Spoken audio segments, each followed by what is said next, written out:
Harka fuunee akka mooltan kabajamtoota daawwattoota Federeeshinii Kubbaa Miilaa Oromiyaa odeeffannoowwan ispoortii guyyaa irraa oolan isinitti himaa waliin tura. Taphootni torbee lammaffaa Liigii tokkoffaa Oromiyaa Ramaddii D Buraayuu Roobii irraa geggeeffameera.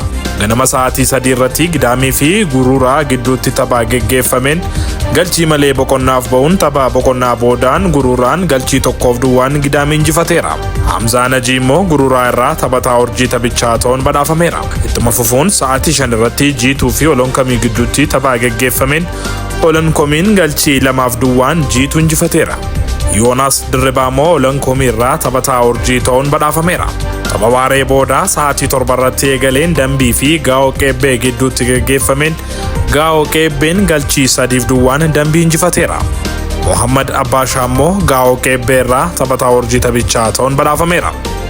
Tapha xumuraa torbee lammaffaa sa'aatii 9 irratti Gudarii fi Baabbichaa gidduutti geggeeffameen galchii malee 2-2 xumuruun qabxii qooddataniiru. Kanumaanis karree eegaan Baabbichaa Firaa'ol Immaanaa taphataa urjii taphichaa ta'uun badhaafameera.